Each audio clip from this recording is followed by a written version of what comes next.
शं वरुणः शन्नो भवत्वर्यमा शन्न इन्द्रो बृहस्पतिः शन्नो विष्णुरुक्रमः ॐ शान्ति शान्ति शान्तिः।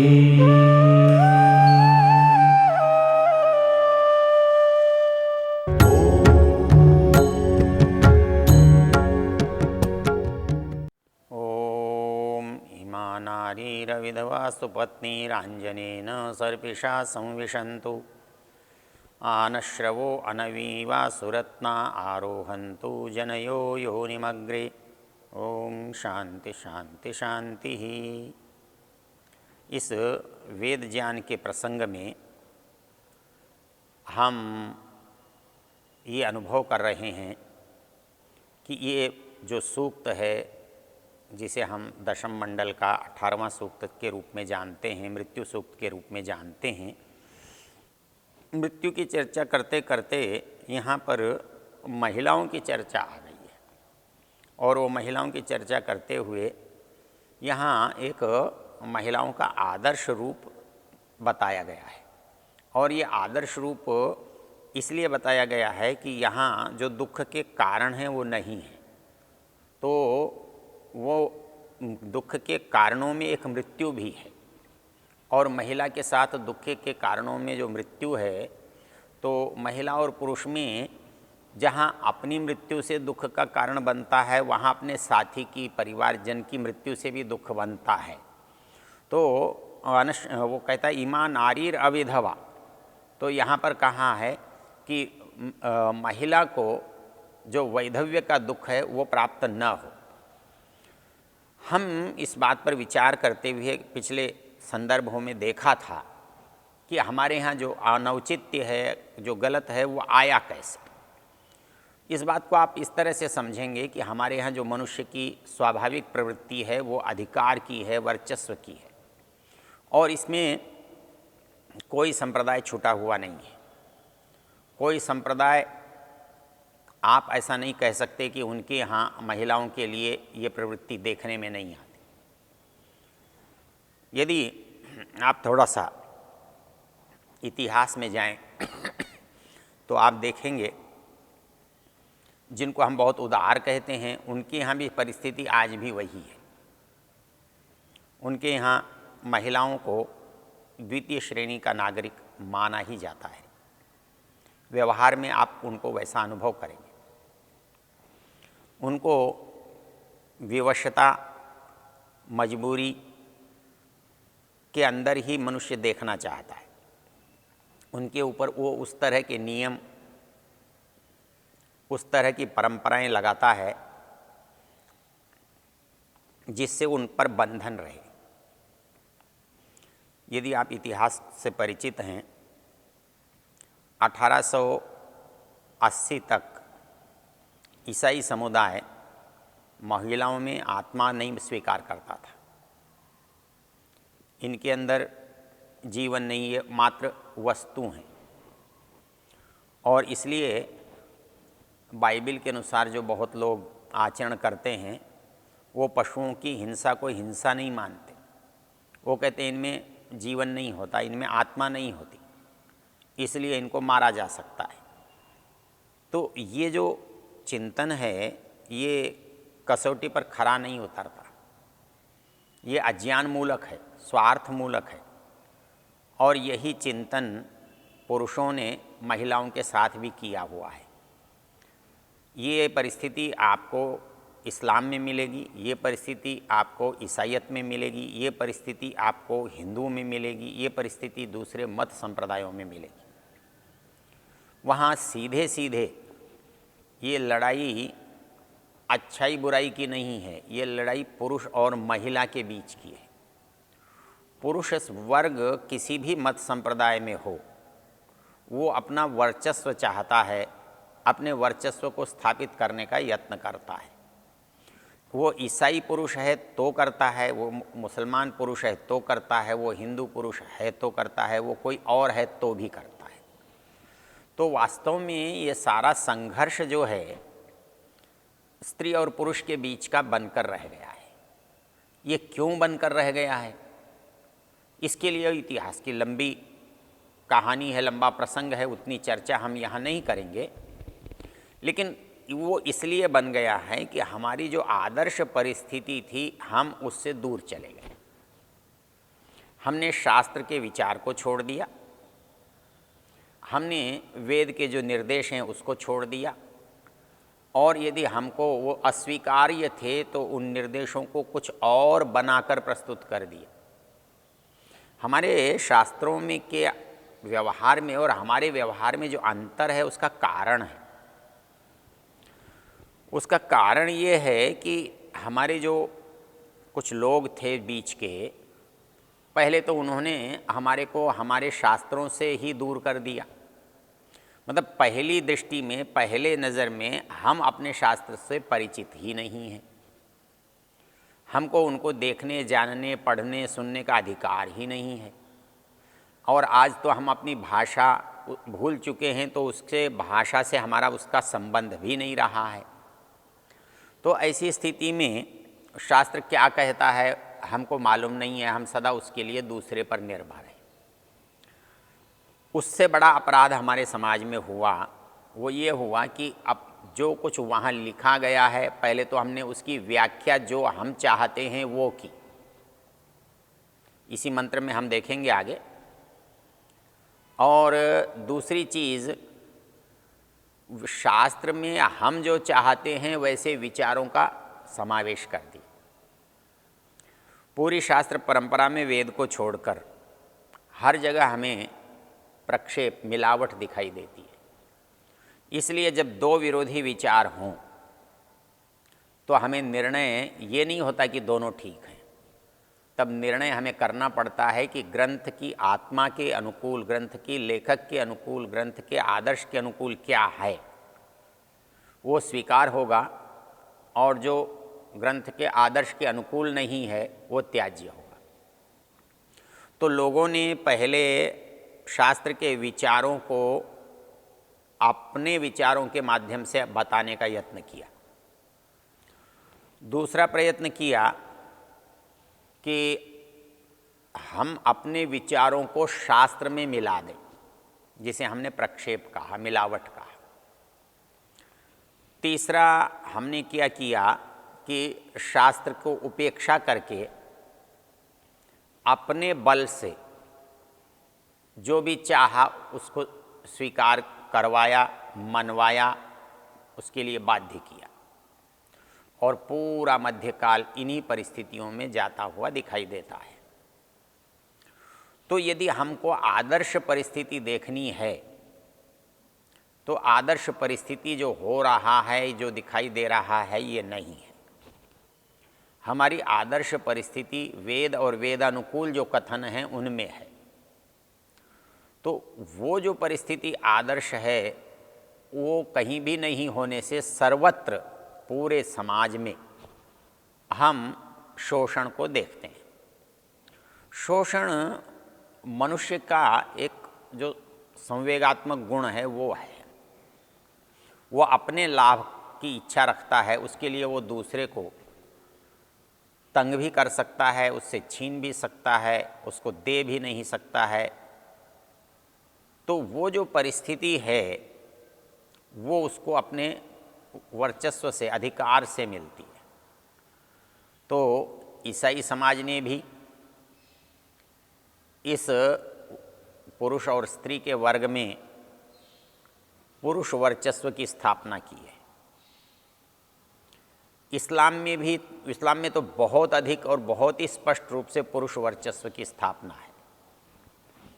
वहाँ महिला वस्तु है, खेती है, पात्र है, उपयोग की चीज़ है, उसका अधिकार कोई नहीं है, उसकी इच्छा कोई नहीं है, और उसके कारण से उस पर प्रतिबंध बहुत है। प्रतिबंध और भी स्थानों पर हैं, हिंदुओं में भी हैं, लेकिन इस्लाम में प्रतिबंध अधिक हैं। और वो प्रतिबंध इतने अधिक हैं कि वो प्रतिबंध एक तरह से दासता की स्थिति तक चले गए। मनुष्य स्त्री को दास बनाकर रखना चाहता है और वो दास किसी को भी बनाकर रखना चाहता है। वो अपने अतिरिक्त जितने हैं सबको अपने अधीन देखना चाहता है। वो पुरुष हो तो, स्त्री हो तो, पशु हो तो, वस्तु हो तो, इससे उसका कोई संबंध नहीं है। उसको अपना वर्चस्व सर्वोपरि दिखाई देना चाहिए और इसलिए उसने सारी व्यवस्था ऐसी की हुई हैं कि उसका वर्चस्व बना रहे। अब इस नए परिवेश में जब वो अधिकार खंडित होता है तो खंडित होता भी है, नहीं भी हो पाता है, क्योंकि उसमें कहीं औचित्य नहीं है। वहाँ भी बल है और यदि बल दूसरे का प्रबल हो जाएगा तो परिस्थिति तो वही रहेगी, पात्र बदल जाएगा। ये समाज पुरुष प्रधान है, हो सकता है, तो ये ऐसी परिस्थिति है जो प्राकृतिक भी नहीं है और अनिवार्य भी नहीं है। परिस्थिति इसकी उल्टी भी हो सकती है। स्त्री प्रधान समाज भी हो सकता है, स्त्री प्रधान घर भी हो सकता है, स्त्री प्रधान परिवेश हो सकता है। वो तो जिसके पास भी अधिकार होगा, जिसके पास भी ज्ञान होगा, जिसके पास भी वर्चस्व होगा, वो अपना बढ़ा लेगा। तो इस परिस्थिति में संघर्ष तो स्वाभाविक है और हम पैदा भी संघर्ष ही कर रहे हैं। हमारे यहाँ भिन्नता होने पर भी समन्वय है और यहाँ समानता होने पर भी विरोध है।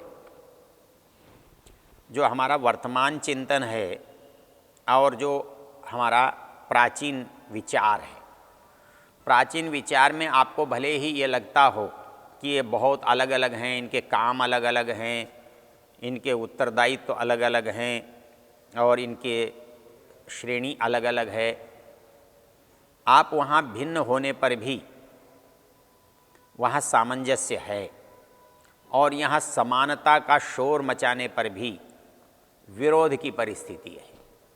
आप समानता के लिए लड़ना चाहते हैं तो लड़ने के बाद समानता नहीं आती।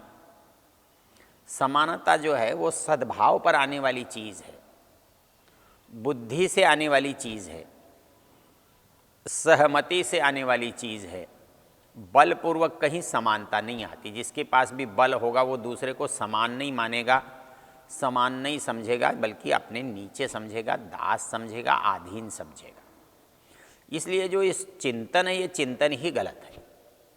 यहाँ विरोध करके समानता बनाना, इसलिए यहाँ क्या सिखाया जाता है महिला को कि तुम पुरुषों का विरोध करो, तुम अपने पति का विरोध करो, तुम अपने ससुर का विरोध करो, तुम अपने भाई का विरोध करो।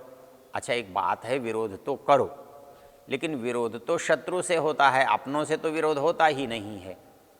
और यदि अपनों से आप विरोध करते हैं तो वो विरोध अपनों से कहाँ हो गया, अपनों को तो आपने शत्रु बना लिया। तो इसलिए विरोध करके समानता की अपेक्षा करना या समानता को मानना ये समाज मनोविज्ञान के विरुद्ध है। वहाँ तो एक ही चीज़ चलती है, वो सहमति है, सद्भाव है, सद्विचार है, सद्बुद्धि है, ज्ञान है। वो एक दूसरे को आदान प्रदान करने से हमारे अंदर सहमति का भाव उत्पन्न होता है। तो पहली जो त्रुटि इस समाज की है, तो पुरानी परंपरा में तो हमने एक को निम्न मानकर, अधीन मानकर उन पर हमने बहुत सारे नियम बनाए लादे, और वर्तमान में हम उसको संघर्ष करके हटा करके अपने को समान बनाना चाहते हैं। हम अपने को ऐसी स्थिति में समान नहीं बनाएंगे, हम अपने को उनसे ऊंचा बना सकते हैं, उनको अपने अधीन कर सकते हैं।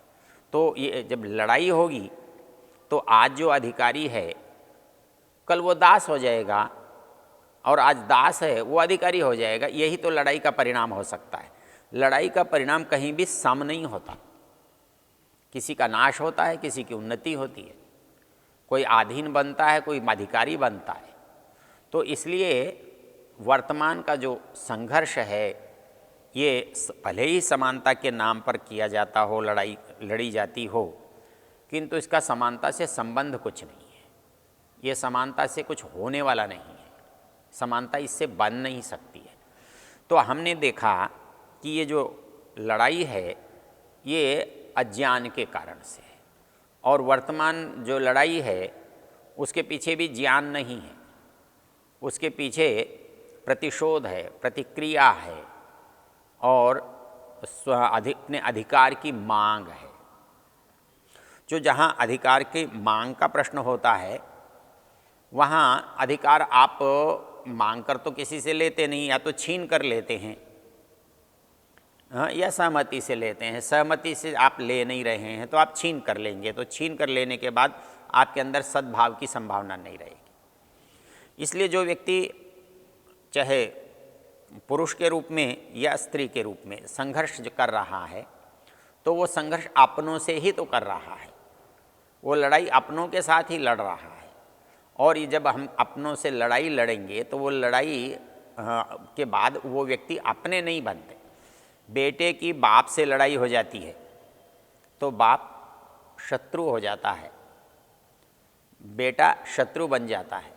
जब भाई की भाई से लड़ाई होती है तो फिर वो दोनों भाई नहीं रहते, परस्पर दुश्मन बन जाते हैं। तो वैसे ही हमारे मित्रों से जब मित्र की लड़ाई होती है तो हम मित्र नहीं बनते, फिर शत्रु बन जाते हैं। तो ऐसी परिस्थिति में यदि हम अपने घर में अपनों से कोई लड़ाई लड़ते हैं तो वो लड़ाई लड़ने के बाद वो लोग अपने नहीं होते, फिर तो वो हमारे शत्रु होते हैं। और शत्रु से या तो हम पराजित होते हैं या शत्रु पर विजय प्राप्त करते हैं।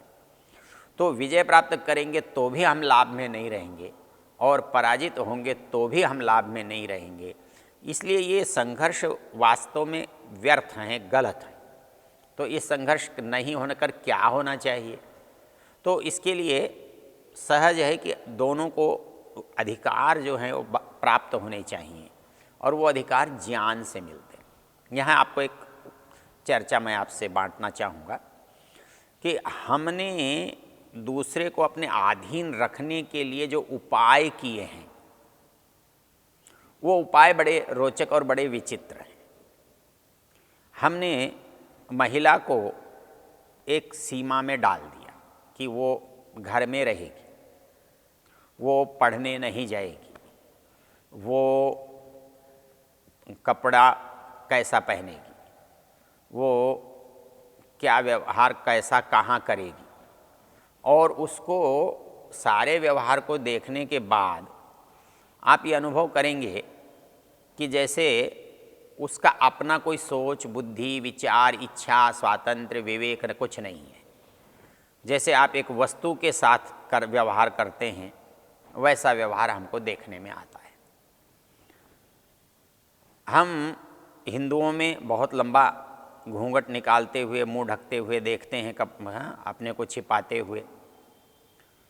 ऐसे ही हम इस्लाम में भी देखते हैं, और दोनों जगह भाव तो एक ही जैसा होता है। तो मूल जो समझने का भाव है, जब हम किसी को पराधीन करके रखते हैं तो हम उसे समान नहीं मानते, और जब हम ज्ञानपूर्वक रखते हैं तो समान मानते हैं। और वेद कहता है कि हम समान हों और ज्ञानवान हों। ओम।